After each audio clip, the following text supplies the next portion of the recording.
잘못된다는 사실.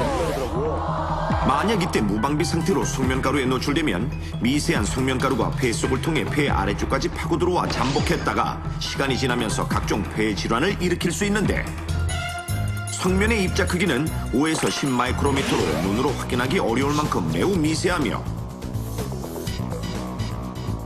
성면에 분진을 흡입하게 될 경우 당장은 별다른 증상이 나타나지 않지만 장기간의 잠복기를 거치면서 성면이 폐에 쌓여 폐가 굳는 성면폐나 흉막과 복막을 덮고 있는 중피조직에 종양이 생기는 악성 중피종은 물론 흉막반, 폐암 등이 발병할 수도 있는데, 특히 악성 중피종의 경우 진단 후 빠르면 1년 내에 사망에 이를 만큼 매우 치명적이라는 사실. 실제로 2000년 이후 우리나라에서 성면으로 인한 직업병 발생자 수는 101명으로 이 중 무려 65%가 사망한 것으로 나타났습니다. 그렇다면 성면으로부터 안전할 수 있는 방법은 무엇일까요? 성면 함유 물질이 존재하는 건물을 철거하거나 해체할 장소에는 반드시 다음과 같은 표시를 하게 되어 있으니 만약 이런 표시가 되어 있는 장소를 발견하면 절대 가까이 가지 않도록 하며, 성면 해체 작업자의 경우 흡연을 하게 되면 성면 질환에 걸릴 위험이 더욱 높으니 반드시 금연해야 합니다. 결국 위풍당당했던 아까와는 달리 한없이 작아지고만 백수. 백수 씨, 자꾸 그렇게 사고를 치니까 다른 부서에서 백수 씨 벌써부터 안 받겠다고 난리잖아요. 잘못했어요. 용서해 주세요.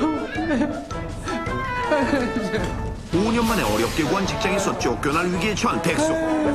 과연 앞으로도 무사히 회사 생활을 계속해 나갈 수 있을까요?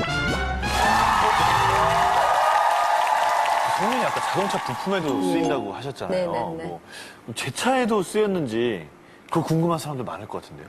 2007년부터 그 성면의 유해성 때문에 그 사용이 이렇게 전면 금지되었습니다. 그래서 안심하셔도 되는데요.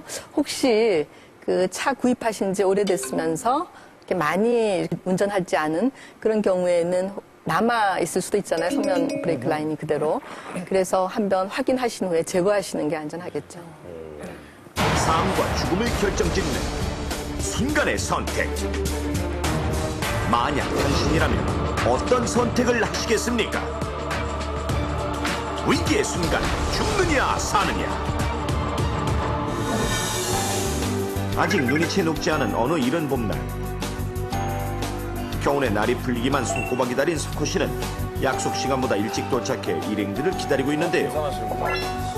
함께 산에 오르기로 한 사람들이 오지 않자 전화기를 막 꺼내드는 순간, 석호야! 저만 치서 뛰어오는 대학 선배 일중 씨와 성만 씨. 미안. 차가 생각보다 좀 막히더라고. 뉴스 위사에 뛰어왔으니까 좀 봐줘라. 암튼 시간 좀 지켜요. 형들은 어떻게 학교 다닐 때 지각하던 버릇 그대로예요?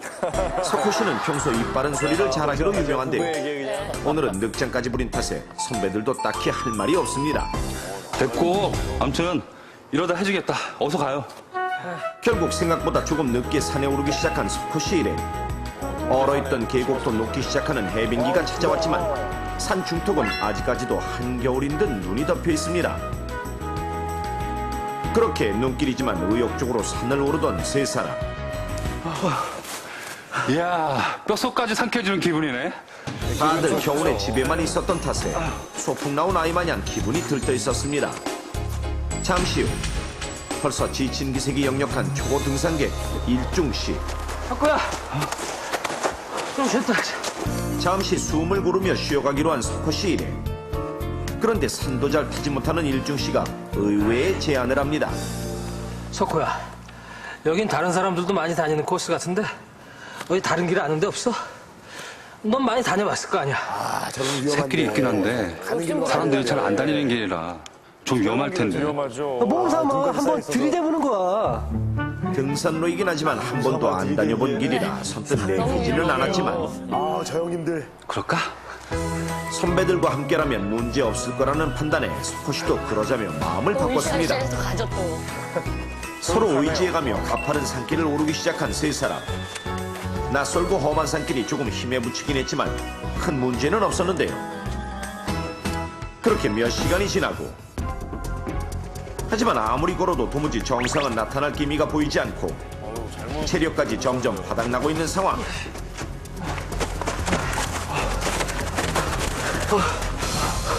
아직 멀었어. 글쎄, 한 2시간은 더 가야 할 것 같은데. 아무튼 저질 체력들. 평소에 운동 좀 해라. 누구 보고 저주 체력이래. 우리 혹시 이 길 잘못 둔 거 아니야? 글쎄, 이 길은 나도 처음이라. 아직까지 길도 미끄러운 데다 초행길이라 헤매다 보니 어느덧 해가 뉘엿뉘엿 기울기 시작했고 석호 씨는 이제와 소용없는 원망을 해봅니다. 이게 다 형들이 느껴서 그런 거 아니야. 이러다 조금 있으면 얻어질 것 같은데. 어쩌지? 내려가야죠. 비올 것 같은데. 날 한번 잘 잡았네. 산봉우리에 걸쳐있는 비구름을 보아하니 금방이라도 비가 쏟아질 모양. 안 되겠다. 더 올라가지 말고 도시락이나 좀 먹고 내려가자. 그래, 산에서 길 잃고 그냥 뉴스 나오기 싫어. 그렇죠. 정상은 다음 주에 한번 도전해보면 되지 뭐.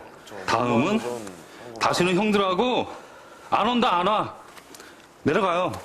하는 수 없이 날이 더 어두워지기 전에 돌아가기로 한 석호 씨 일에 그래도 일단 확인은 해결하고 하산하기로 했는데 잠깐만. 저기 절벽 밑에 자리 피고 먹자. 바람도 막아주고 경치도 끝내주네. 가자. 잠시 후 일중 씨가 찾아낸 절벽 아래에 자리를 잡은 세 사람. 좋긴 좋네요, 자리. 그 사이 땀이 식으면서 매서운 추위가 엄습해왔고 저혈압이 있어 남들보다 추위를 많이 타는 석호 씨는 온몸을 비벼대느라 바쁜데요. 햇살이 사그라지며 체감온도가 뚝 떨어진 탓에 선배들 또한 춥기는 마찬가지. 그때 아내가 챙겨준 보온병이 생각난 석호 씨. 이거 우리 마누라 싸준 인산차인데 한 잔씩 들이켜. 이야, 난 휴일에 등산한다고 구박만 하더라고. 그러게 술 좀 작작 먹어야 형수한테도 사랑받지. 선배 일중 씨에게도 인삼차를 따르러 일어나던 석호 씨. 그만 얼어있는 돌을 밟고 미끄러져 넘어졌는데 괜찮아? 괜찮아요. 아유, 조심하지. 하지만 다행히 다친 곳은 없었습니다. 우여곡절 끝에 때늦은 점심을 먹게 됐는데 하지만 배고픔보다 견디기 힘든 추위 탓에 먹는 것조차 쉽지 않습니다. 이번엔 성만 씨가 추위를 이겨낼 또 다른 유안을 떠올렸는데요. 짜잔! 추울 땐 이게 최고지. 역시 정만이 넌 준비성은 난 최고야. 석호야, 너도 한잔해. 술 못하는 거 뻔히 알면서. 선배들이 추위를 잊기 위해 술잔을 주거니 받거니 하며 술판을 벌인 사이 차갑게 식은 김밥을 먹으며 오돌오돌 떨던 석호 씨. 하지만 술 기운이 오른 선배들은 그새 추위도 잊었는지 좀처럼 일어날 기색이 없고 결국 추위를 참다 못한 석호 씨. 우리 잠깐 불이라도 뗄까? 큰일 날 소리 하고 있네. 산불이라도 나면 우리 셋 다 쇠고랑이야. 여기 계곡도 있고 발산으로 둘러싸여 있어서 산불 날 것 같지는 않은데 얼어 죽는 것보단 낫지. 그냥 내려가시면 되죠. 잠깐만. 선배들의 만류에도 불구하고 석호 씨는 인근에